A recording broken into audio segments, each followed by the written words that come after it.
Hello, everybody, and good morning if you're in Central America or in America. Good afternoon if you're in Europe, and good evening if you are in the rest of the world, and particularly in Asia or Oceania, as we have several people following us from those countries, and salam alaikum if you're following from Muslim countries as well.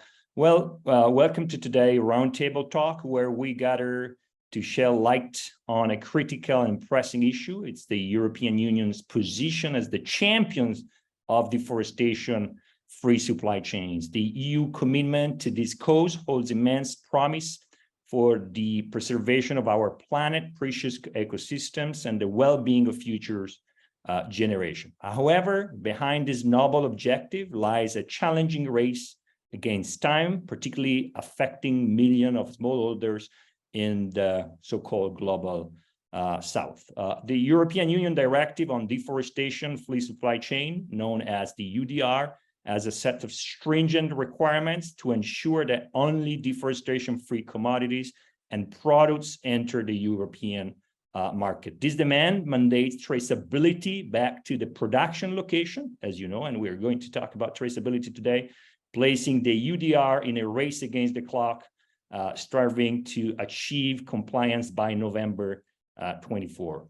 While the ambition to protect our forests and combat deforestation is commendable, we must also acknowledge the complex implication this endeavor holds for the millions of smallholders and the companies operating with the value within the value chain. Adapting practices, ensuring sustainable sourcing, and meeting the EUDR's stringent standards within the given time frame presents significant challenges for these individuals and organizations. And today, as a matter of fact, as we come together to discuss the far-reaching impact of the EUDR's position on one crucial aspect of concern, that is traceability. As you know, traceability plays an indispensable role in a product-based regulation that aims to halt deforestation and forest degradation at the point of commodity production.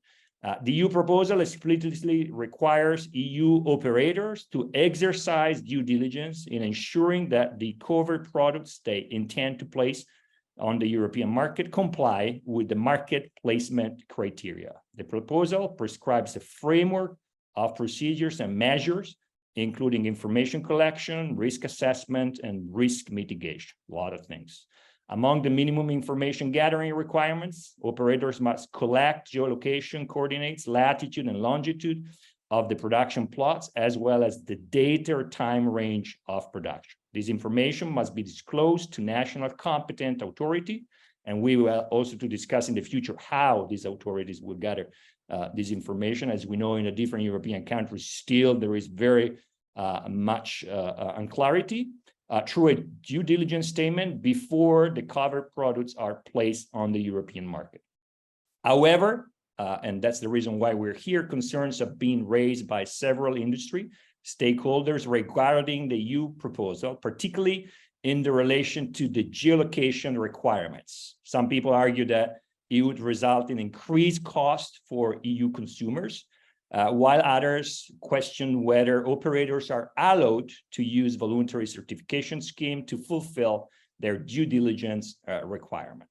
Additionally, the EU proposal mandates the connection of individual commodities to the specific plot of land where they were produced, potentially excluding the many smallholders from EU supply chains. This is happening or not, we'll discuss also today.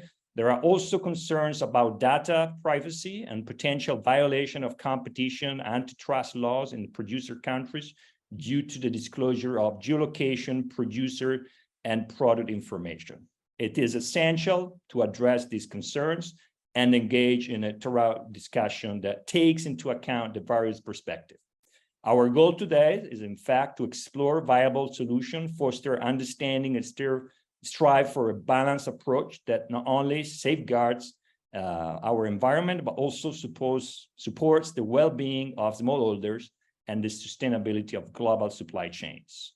Now, let's jump into the discussion. As you know, we put together three great speakers, and I'm very fortunate to have them here with us. I'm not presenting their bios because, as you know, they are fully presented on our website together with the companies and the organization they work for. I just want to clarify that our speakers, and you can find the speaker selection criteria on our website. Our speakers have been carefully selected for their profound knowledge, extensive experience, and remarkable competencies in their respective fields. They bring invaluable insights and unique perspective that will contribute significantly to our debate. We actively seek to encourage a critical and thought-provoking discussion, welcoming individuals who challenge the status quo, disrupt conventional thinking, and approach problems from unconventional angles. In other words, if you follow our webinars, you know that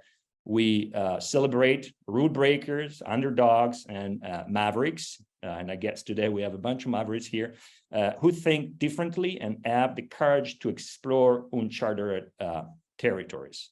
Above all, we seek collaboration with individuals who can help us identify and solve problems in novel ways. So let me start with our three speakers. As I said, Jose Angel Olivero is the first speaker today, and then we go to Luis Francisco, who is right now based in Colombia, a big producing country, and then we come back with to Europe with a Canadian based in Europe right now, actually based in Nice, but right now in Paris, who is Louis Roy, who is the CEO and president of the Optel Group. But let me start first of all with Jose Angel. And before starting with you, Jose, let me remind everybody that this is a recorded roundtable. So the video will be posted online. Video clips will be made and shared online and available forever. And if you have any question or comment, there is a specific question and comment page. There is no interactive page. This is not a class, or this is not any training program, so we're not doing any specific interaction. But if you're interested, you can still tomorrow read our newsletter that is out every other Wednesday. And there is a little survey where we ask for suggestion. Please post your suggestion. So, Jose, you are a big importer, and you and Lipsa, one of the largest companies, refiners in Europe, you import commodities, particularly vegetable oil, specifically sunflower and palm oil. And I know that this new regulation is on one side a great challenge for you, a great hope for reducing deforestation, but on the other side is also a big challenge. What is your take on the EUDR, and what kind of challenges do you see right now? Floor is yours. Well, well, thank you very much for the invitation and your presentation, Pietro. First of all, I'd like to say that Lipsa, who is basically, well, we are a palm oil refiner. We refine palm and palm kernel, so we are very much affected by this new European regulation directive. We are very committed to sustainability of palm oil since 2005, when we joined the RSPO, and we have been actively importing palm oil, RSPO palm oil and PKO since 2009, and we are actively also pushing our customers to buy sustainable palm oil, and also from a public. In a public way, we have been actively also participating in the sustainable palm oil in the European Palm Oil Alliance, which is a body supported the sustainability of palm oil, and also in the Spanish Foundation of Sustainable Palm Oil, where we've been trying to push the customers to switch from non-sustainable sources to sustainable ones. So let me share with you a presentation that I have prepared. Basically, very easily where we stand. I think the presentation is not running. Let me. It is running, Jose. Okay. Perfect. For some reason, in my computer is not. Okay. It's good it runs here. Okay? Let me. Sorry, because what I'm seeing in the Zoom is not what I'm seeing in my. Let me share it again. I will share another one. which is this. And then, okay, where we stand. Yeah, make it full screen if you can, please. Yeah, that's what I'm trying, but it doesn't work apparently. Try on the bottom, on the right side. Yeah, but it's not working. Okay, leave it like this. Yeah, I will try to shorten. We'll make sure if you allow us to post it on the website as well as usual. Yeah. Well, basically, what is what is NIPSA standing now? What is we set up a cutoff date on the 31st of December 2015, not the request by the European regulation, which is the EUDR, is by 2020, by the end of 2020. So also we are tracing all our shipments to mill at the moment. And basically we are tracing them, and we have the information available about the shipments after the shipment have arrived European continent. So we have basically up to 78% of the oil that we import today traceable to plantation. But it doesn't include yet the polygons. So you know that one of the requisites of the new EUDR is that we will need also to inform about the polygons where the oil has been produced, and obviously the GPS coordinates. So we are monitoring up to 95% of our supply chain, but this is afterwards, and this is one of the big changes of the new regulation. You have to be able to trace and monitor your supply chain before the shipment arrives to European soil. So we are not at the moment verifying the supply chain, and this is also a big change here. So basically the main change will be obviously the cutoff date will change. But we fear that the customers are going to still need the cutoff date of 2015, because obviously the ones that are currently buying RSPO palm oil is their today's request. I don't believe that the customers are going to change now and say, okay, 2020 is okay for me. So we believe that there will be two kind of obligations here. So most of the customers that are buying into the RSPO products will continue with the cutoff date of 2015. And some of them, the ones that today don't buy yet the RSPO palm oil or PKO, will stand for the 2020. So the big change is when you report. Now we will have the obligation to make the due diligence before the shipment arrives, and we will have to register it. That's the main change of this new regulation. Okay, I don't know if I am going too far with my answer, but because I know that there were other questions. You still have some time, so you feel free to go even beyond what you want. Yeah. Okay. So basically, we are preparing ourselves with the support of Earthworm Foundation. Earthworm Foundation is our partner in this journey. So we are currently discussing with them how we are going to manage and organize all the information, because obviously we don't know yet exactly what we will have to do. Because also, obviously, the national authority in Spain, the Ministry of Energy and Ecological Transition, which is the name of the ministry in Spain, will have to inform us on not only us but everybody, how this is going to perform. So basically, again, so far we have been managing all the information from the supply chain after receiving the cargoes, not before. As from 2025, the beginning of 2025, we will have to manage the information before receiving it. This is a big change. So what we fear here? Well, maybe some of the producers of palm oil will not be able to do that. So as simple as that, there will be producers that will be able to do that, mainly from Latin America, a lot of them. In Asia, some of them. Some other producers will not be able to do so.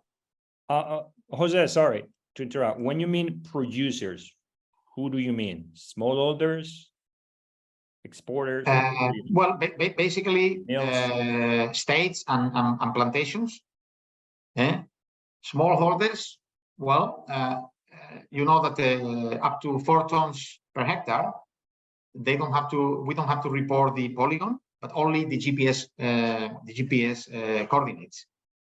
So I don't know. It depends on them. I mean, we need these coordinates. So whether they will be able to provide it or not, we don't know. There will be a follow-up by the satellite, follow-up, and Earthworm will help us in saying that if the polygons and the GPS, the producers that are shipping to us are complying with the legislation or not. Okay. I think we need some technology to do that. The blockchain technology, I think, will help a lot to trace the origin of the raw material. But it's a little bit up to the producer whether they will comply or not, in my opinion.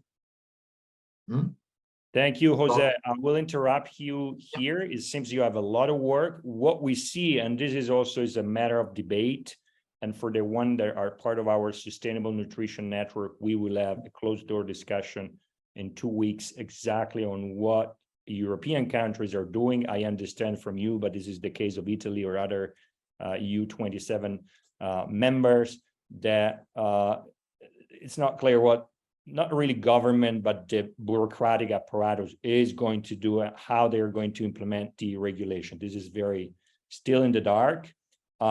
It seems you have a lot of work to do. It seems we need clarification on this.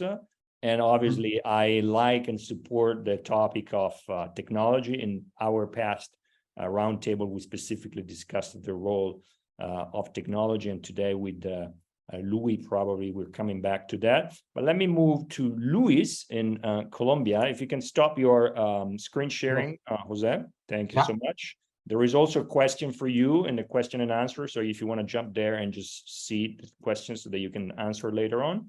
Also a question from Nancy. I responded on writing. Yes, there's just your slides for the moment. So we'll post them and there is a recording for sure. But if the slides are online, still remain here with us. Just, most people in events now are asking, are there slides? If slides are there, then they leave.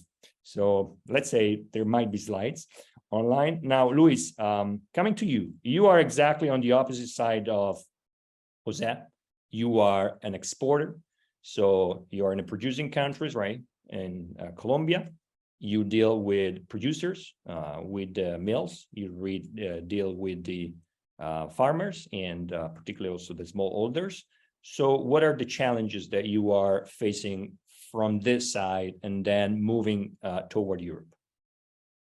All right. Thank you, Pietro, for having me here. But let me start by giving or sharing with you a little information about palm oil in Colombia, just to put us in context. Colombia is the 4th largest producer of palm oil in the world, with about 2.3% share of total production.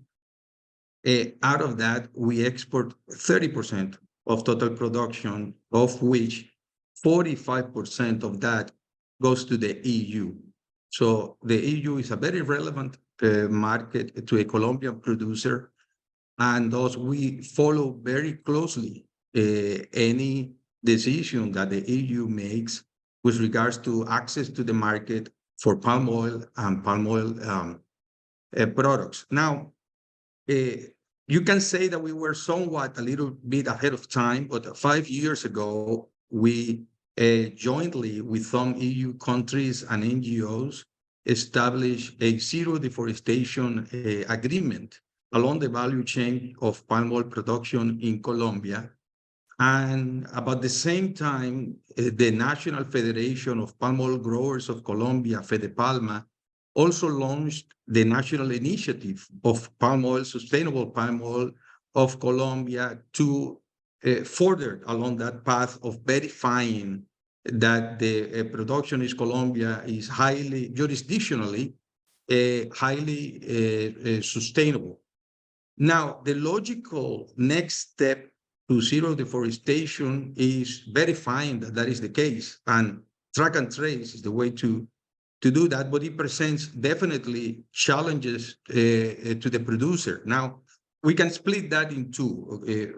First, farms and then mills.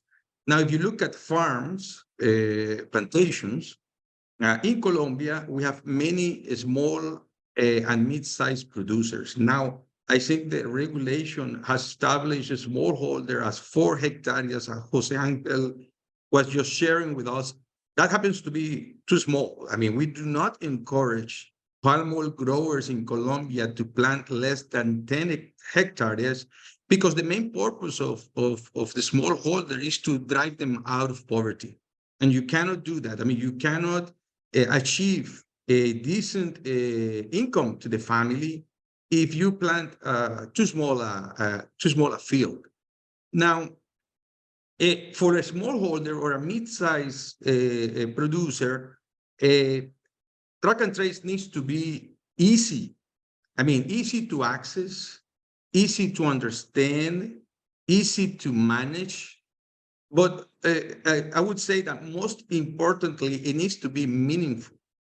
I mean, it's very easy for some other aspects of sustainability to be highly emotionally and economically rewarding. I mean, it gives you a higher sense of purpose to be a force of good, to people and to environment, to planet. You definitely get higher yields. You also definitely get a higher price. But track and trace needs to also convey that same type of meaning to a smallholder to have them appropriate that providing information about who they are, where they are, and how they produce means something. And we have to ensure that as Jose Angel was just mentioning previously, I mean, to us, it's a big concern that we do not leave anyone behind on this, especially smallholders. I mean, because that is critical in a country like Colombia in order to overcome rural poverty. Now, on the mill side is also a big challenge. It's a little bit more cumbersome, I would say. But we need easy technology. It's something that is reliable, that is secure, that is transferable. I mean, that we can transfer the information that we have to our clients and ultimately to the customer, but assuring that we are not contravening any national or international law. That has to be fully addressed in the due diligence procedures that need to be established. And it's very important that there are no privacy or sensitive information that is being shared without consent and then breaking the law. That is something that is very important. Luis, sorry to interrupt. I hate this, but you mentioned something very important that I referred to in my short introduction, the privacy issue and data protection issue. Do you really see this as a danger? Because some people, particularly in Indonesia, have complained about this, but I also, by interpreting the regulation, it seems that those data are part of the due diligence, but will never be made public. How do you see this? A risk or no problem? Well, in Colombia, by law, we cannot share private or sensitive information to third parties without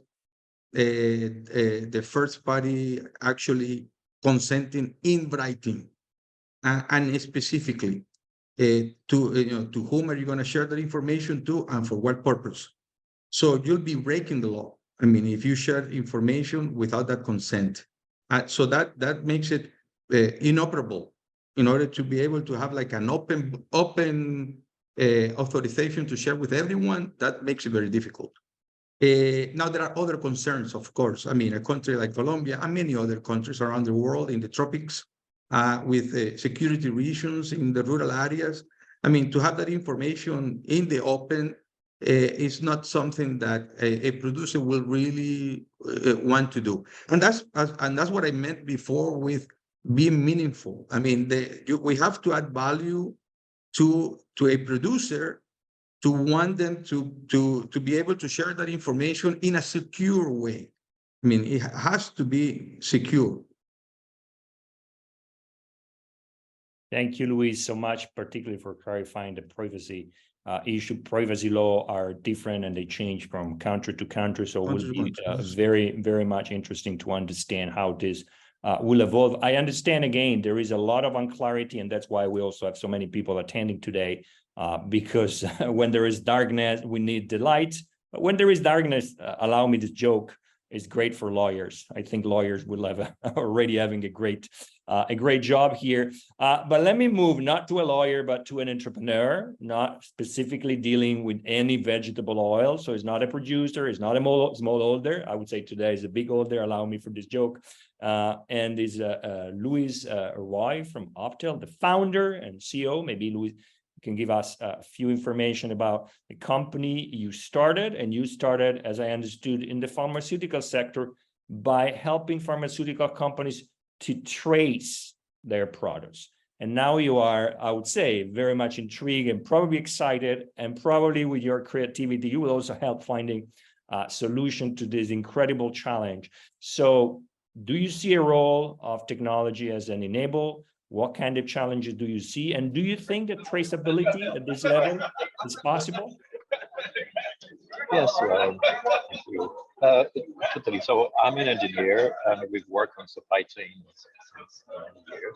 And some of you might know Hey, Louis, I hear that you are in a place where people are having a lot of fun, and we share that fun too. Sorry. If you can speak closer to your mic. Okay. I assume you're in Paris, so Parisians are having a lot of fun. Yeah. Is it better now? It is better. Thank you. Okay. Okay. So yeah, Optel, we've been in traceability since 33 years. We have acquired geo-traceability, which some of you might know. So through geo-traceability, we have onboarded over 300,000 smallholders in palm oil, cafe, cacao, in Indonesia, in Ghana, Ivory Coast, everywhere. And in pharmaceutical, we have we're tracking over 50 billion of product per year. So we have a great expertise, and I see, yes, there is a challenge of time here, but not a challenge of technology, because what has been required by EUDR has been deployed to hundreds of thousands of suppliers on the palm oil industry with the polygon, with the geolocalization and the traceability.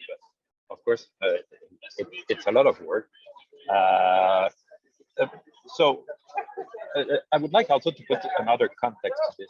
We're talking about EUDR, and we know we have to stop the frustration. I guess it's the common sense here with all what's happening. But there are other regulations that are.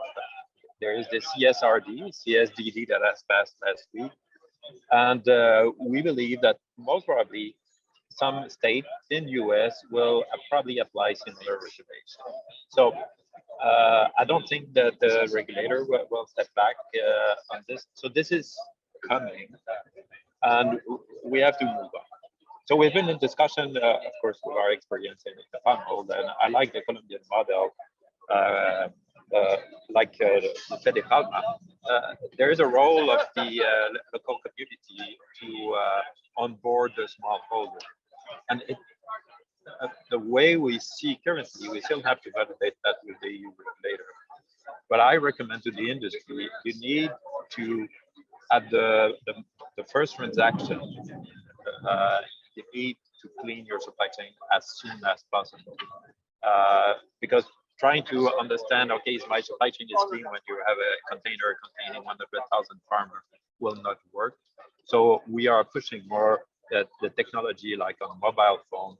Of course, you need the assessment of the geolocalization polygons, but at the moment you receive a shipment, or let's say in the farm, the truck driver, which is usually the first intermediary, have to make the verification on this and grab the information.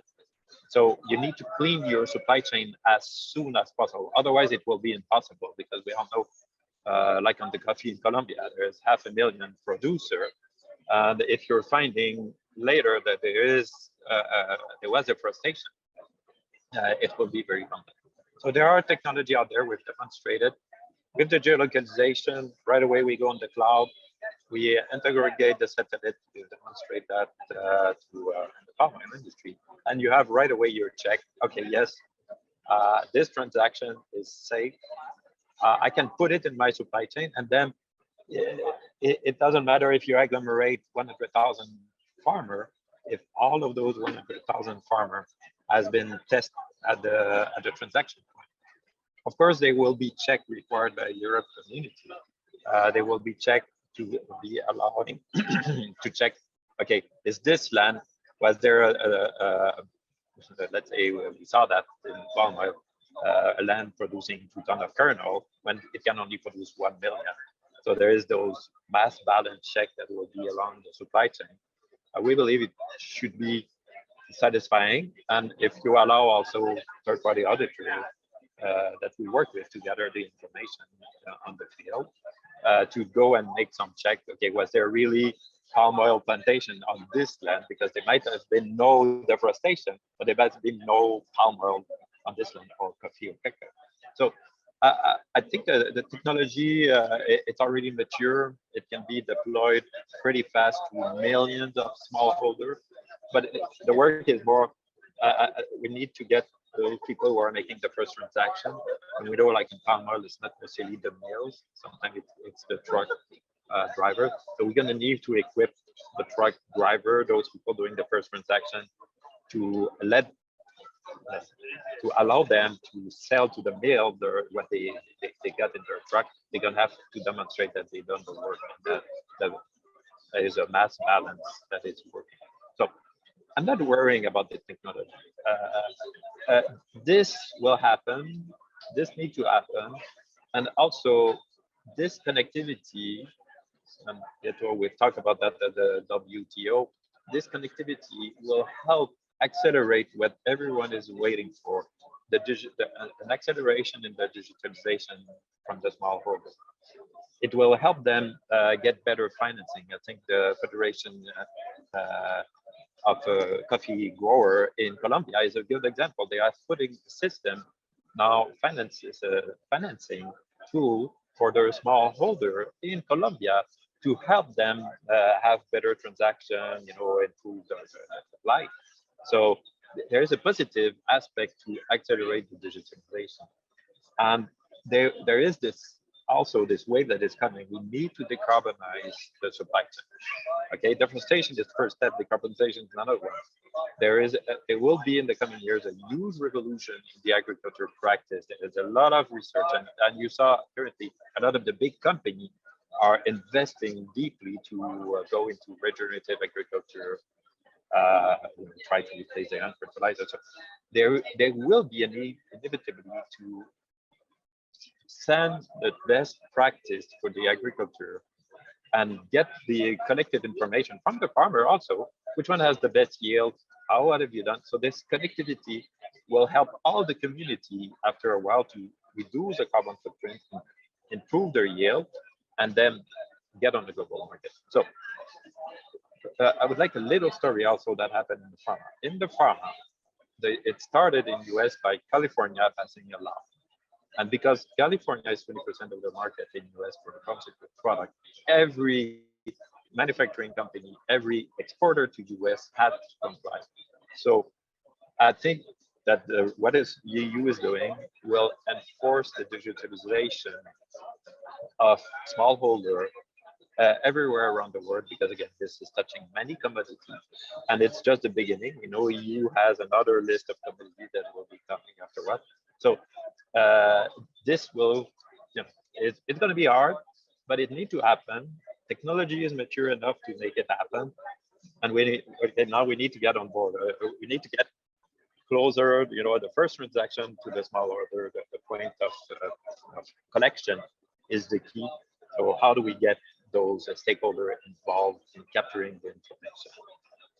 Thank you so much. Thank you so much, Luis, also for survive to the big noise around you and the big party. I assume you are not in a roadshow. You are probably in a big party. Actually, there is a question for you, and there is a question for Luis in Colombia, but I will start with the one for you from the Indonesian embassy. I assume is the Indonesian embassy in Brussels, the mother of all the embassies, but it's not clear. There are many Indonesian embassies around, but we are getting on the commercial side, and I'm very happy that you spoke precisely about the revolution that is about to happen. This is not, as you said, a coincidence. It's not a mistake by the EU. It's a trend that is right now involving the US. You mentioned California. There is a bill in the state of New York that basically copy and paste the EUDR. So that means the United States are moving in that direction, and many more countries. So you say this is a great opportunity in a way. But the question, yes, it's a great opportunity. You mentioned the coffee supply chain. But the question from the Indonesian embassy is very concrete. Who is paying? And in other words, how much does this cost for a company or for a smallholder? So in other words, you have to sell your product now. Yeah, we estimate per ton of palm oil, it's a couple of cents. Again, the technology is cloud-based. It's democratized, and it's not a lot of data that we need. Let's say we have 1 million smallholder. It's not, it's not gigabytes of data. So the volume for hosting those data and transferring those data is not like, let's say, transferring image like we do on our phone. So I don't see as a price. I foresee, yes, that there is an investment, but the benefit will catch up pretty fast because of the movement that has to happen. So fairly comfortable to say that around 1 cent per ton on the palm oil. Let's say high estimate. Your estimate, great. From a now you spoke as a salesperson. So congratulations, and I assume the Indonesian embassy can get in touch with you for a little pitch. Now let's move back to Colombia, but also because there is a question from you, Luis. Question is for what refers to data and geolocation in the due diligence requirement will add the cost for a company, and I assume for smallholders. And who, in your opinion, should bear that cost? Well, Pietro, I mean, I think there is a big initial cost in raising all the information. And that is an important. I mean, we've been working on it for the last year and a half, and it's somewhat expensive. I mean, to travel to all the fields and raise all the information it has a lot of man-hour that needs to be consumed on that. Now, who pays for that? The honest answer would be that is a shared responsibility somehow. I mean, we're all seeking, nobody can be against deforestation. I mean, zero deforestation, that is a common goal for everyone. And it should also be a common, a shared responsibility. So that should be a shared cost between, along the value chain, consumers, producers, millers, refiners, but everyone should be involved in preserving forest, and the cost associated to producing something essential as palm oil in a way that preserves a forest. There has to be a shared responsibility. Wonderful.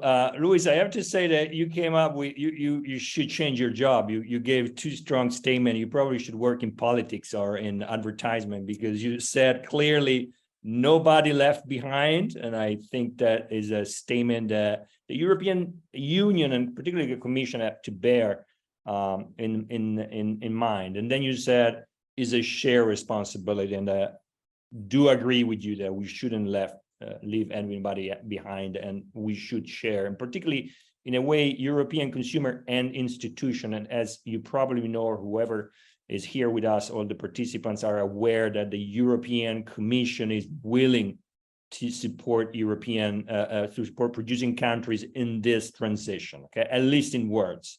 It seems that there are some facts happening, so we hope so. We have critically to say, for now, they haven't been so much engaging. They went straight, and I think in a way they had the right to do it, but trying to engage producing countries and people like you would have been very much beneficial before passing the regulation. But I see there are two hands.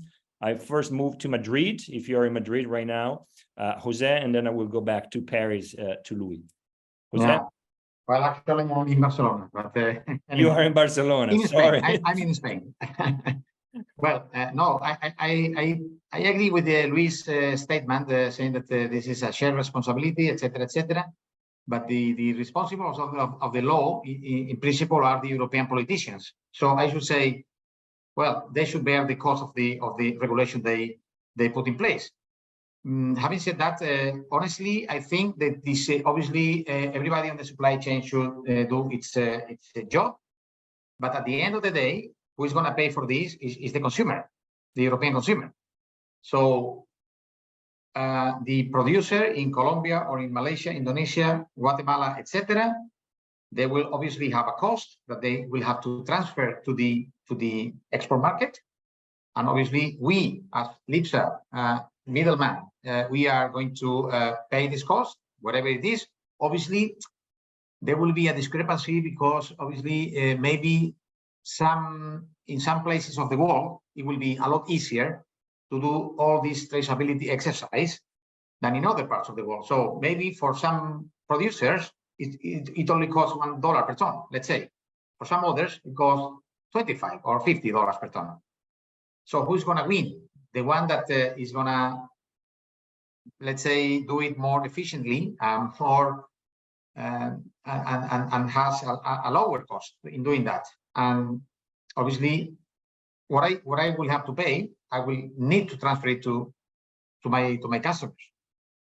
So it's as simple as that. At the end, Jose, what you are saying right now in terms of cost and margins is whoever is able, this is a basic, let's say, business class, is the one that is able to reduce the cost in this process is the one that is winning the market. If we look from a market perspective, yes, this regulation in a way could be seen as also helping some companies, large or small, we'll see that, to reshuffle their supply chains and reduce cost if they want to win the market. Because if they have to charge the consumer, then the consumer might, or if we think about a food confectionery, they might say, hey, sorry, no, I'm going somewhere else. So do you see a risk of losing some of your clients because of this? Well, the problem is that our clients, who are they are not responsible for the due diligence, the registered due diligence in the ministry, but however, they will have a responsibility as well. They will have to verify also that our supply is 100% secure and 100% compliant with legislation. So what we fear is that maybe some of the customers that are already a little bit negative on the palm oil could switch to another oils. That's the main concern. And also a big concern for us is that because we are talking here about palm oil, but palm oil, there are so many different palm oils. You have palm oil derivatives, you have palm oil, you have RBD palm oil, RBD palm stearin, PMF, you have hard stearins, etc., etc. And you have PKO, very important. For us, PKO and fractions, the palm oil fractions, will be a lot more difficult to trace than simply crude palm oil. So it depends a little bit also, and not only that, you have to take into account also the quality issues because of the 3MCPD and GE and MOS and MOA that is coming next, maybe next year or so. I mean, we are also requiring not only traceability, but also a number of quality topics that need to be resolved as well. And we cannot buy, honestly, from everywhere, from any origin. No, we need to select our origins. And it's a question, it's going to be fun to do this exercise in the future. So there is it's a big challenge, as we understand. I'm coming to you, Louis, for producing countries, smallholders particularly, and if we think about the really tiny holders of small hectares in Indonesia and Malaysia, as well in Central America. But it's also a big challenge for, as we said at the very introduction of this discussion, also a big challenge at the managerial level, particularly in cost management and in redesigning also your supply chain. And you mentioned it correctly, Louis did the same earlier. It's not just about EUDR, but you mentioned the contaminants. You also have to match with the quality of the oil that you are bringing into the country, into Europe, that has to match the other requirements that are set by other regulation. Louis, I see that you have a comment. There is also a question from you from Unitan here. Unitan was one of our guests last time. Please. So first comment, I was 2 weeks ago, I was in Brussels with ITC and the EU regulator. And they clearly state that they will be funding available to get this started. So it's the moment, okay, how are we going to finance, as someone mentioned, the capture of the information? So I think EU is open to get that in place, because once that will be in place, I think that's the first big one. Get the geolocalization, the polygon, and then after that, it's going to be easier to have a new smallholder, so the people will be able to manage that. So I felt a very positive response for that. The availability of financing this data gathering. And then my second topic is, I'm Canadian, and Quebec agriculture, 50 years ago was very poor. A lot of smallholders hardly living from agriculture. But there was a big movement in Quebec, cooperative movement, like in Colombia. And this has really accelerated to get the smallholder having better living wage, better productivity. So I recommend that there is in the country where there's a lot of smallholder, support them to get into a cooperative or a federation. The Colombian model is a great one. That's going to help them, help your population get better living conditions, get better education, better practice. So it's all positive. So this movement will help traceability also, because implementing traceability in a cooperative of 10,000 smallholder is much easier than get traceability from 10,000 smallholder separated. So again, food for thought on this aspect. Louis, sorry, what you're talking here, and again, we probably move on a more geopolitical perspective, is a consolidation of business. It happened in Canada exactly with grain and wheat, where you have very small, few large producers. And we had a discussion on a totally different panel on, instead, for instance, Italian farmers that they usually hold a very small piece of land, and they are less productive, for instance, than the Canadian ones. So that's why in Italy we buy a lot of grain from Canada. So that's a congratulations to you. I see there is another question. This is for all panelists. I had my question, but this time I see there are several questions coming in. Also my WhatsApp here. The question is, again, there was one from Uniton if you want to answer, but there's one for all of the three of you, still from the Indonesian embassy that seems to be very, very, very eager about the topic. And obviously we thank them for all these questions. And the question is concerning the data privacy. You can read it here. Question for all panelists. EU officials stated that the geolocalization database will be managed only by competent authority of EU member states and will not be shared publicly. However, there is an EU law, open on data policy, allows public to request access.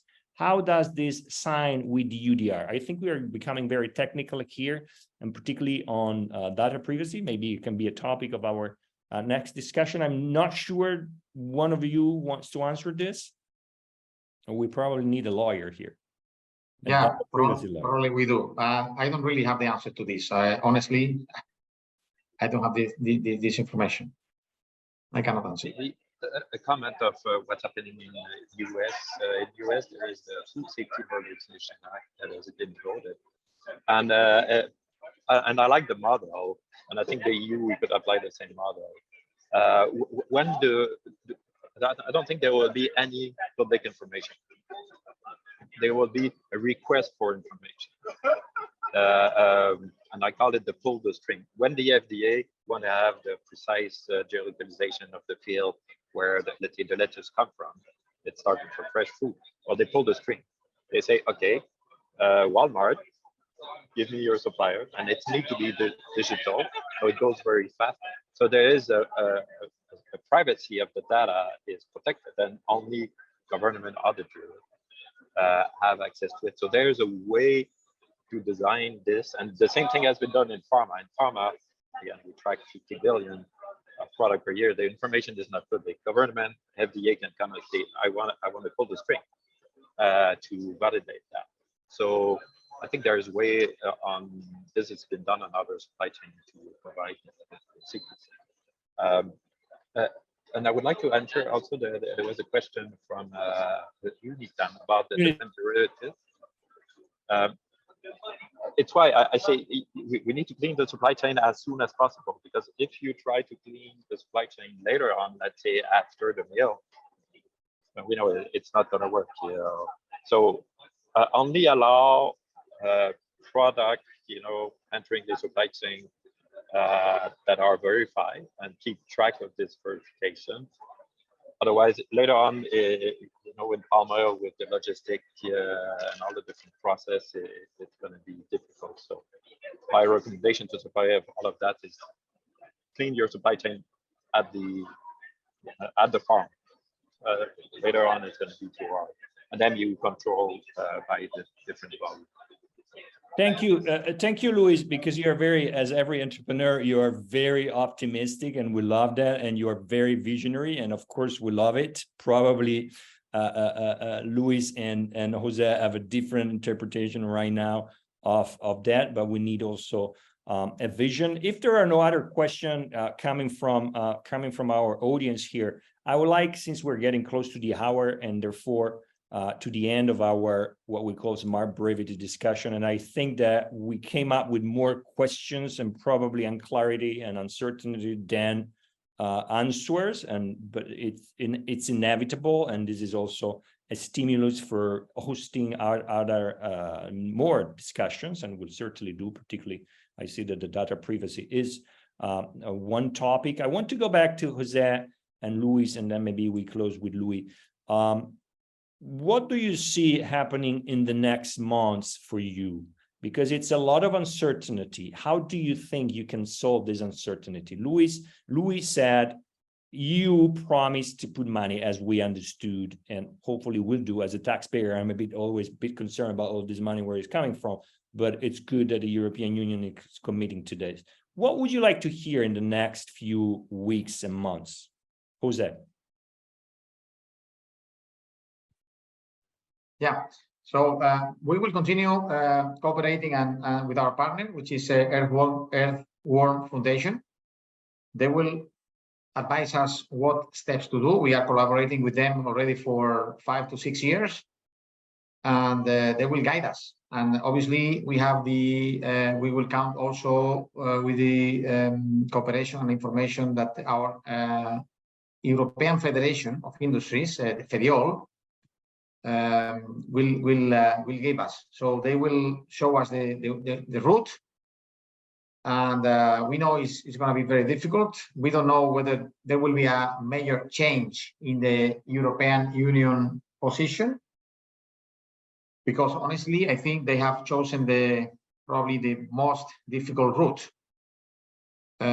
Maybe one day they will realize that it's very difficult, not only for palm, but for other commodities. And I think that I have some information about soybean oil that is even a lot more difficult to trace.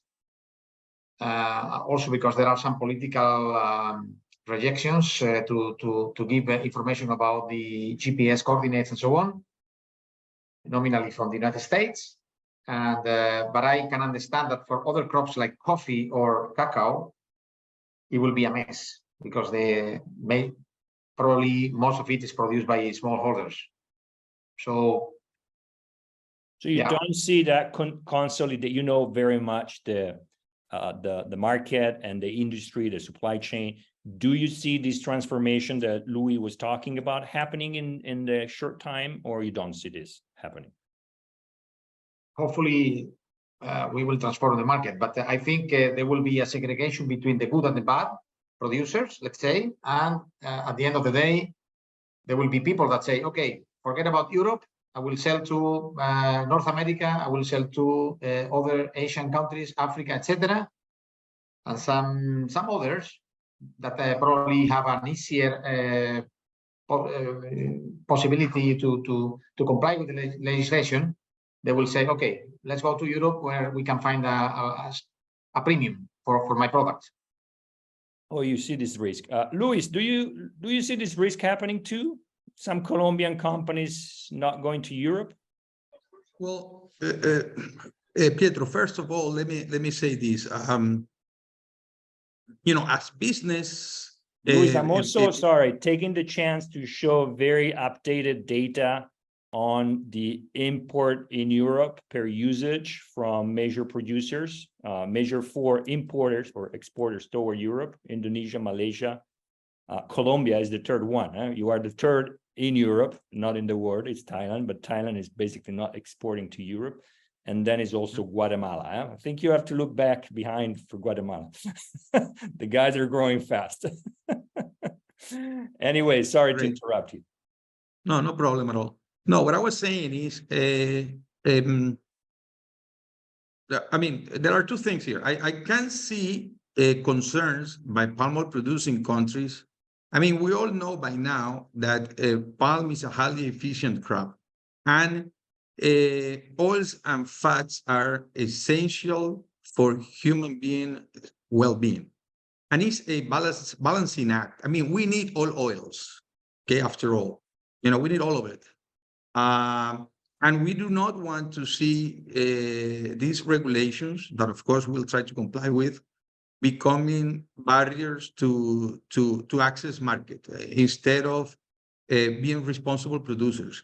And so I see a big concern there for palm and palm producing countries. Now, in terms of implementation of the technology, I happen to be very keen to adopt technology very easy, but for whatever reason, and I'm sure that what Luis is sharing with us, it could be implemented, but it's going to, on the field, it's going to be a little bit difficult, and it is going to be costly. After all, I mean, we've seen this happen with all sustainability aspects. I mean, to implement all of them along the value chain, it costs money, is a big effort.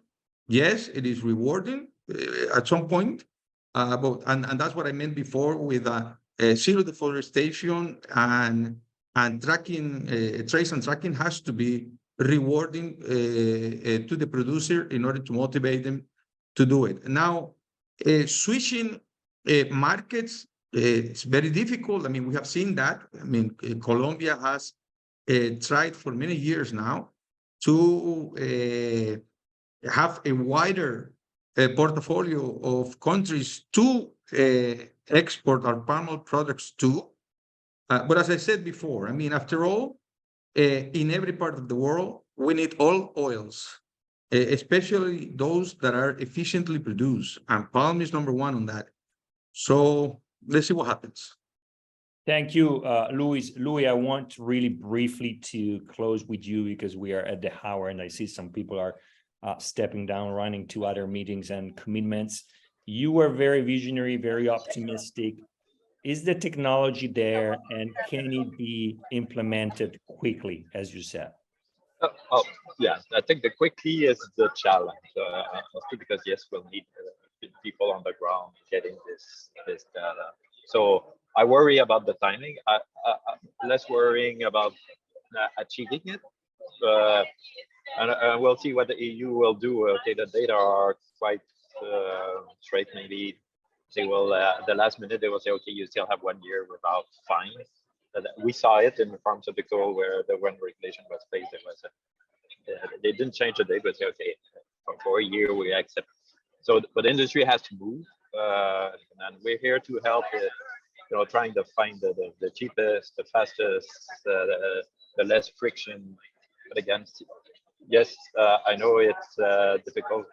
As you know, most of you, Canada is burning due to the climate change. So everywhere around the world, you'll see the struggle with water scarcity. So this will just increase. So, we want change, but we need to change. So sorry, but that's the name of. Thank you. We're heading toward Louis. a lot of change. Thank you, Louis. Thank you, Luis. And thank you, Jose. And particularly a big thank to everybody that's been following here with us. I hope we have helped clarifying or understanding a bit better the big challenge of traceability, but we certainly go home with probably more questions. It's always good to have questions and doubts to provide and produce more knowledge. We will be back next month with another discussion. If you are part of our sustainable nutrition, and you can easily become part of our sustainable nutrition platform by supporting us, we're hosting a small event next in 2 weeks exactly on how the different EU countries are implementing this regulation. Otherwise, we go home with all these questions, big challenge. But I also want to thank again Louis and Jose, because you work behind the scene. When a consumer goes to the supermarket and buys a product does not know what is behind that product. It's not just about creativity and imagination, but is a lot of bureaucracy and big challenges. And I think, as Louis said, we have to share the responsibility for this big challenge. And again, I take this from you. Nobody should be left behind. Thank you again. Good luck to everybody. And we see each other very soon again.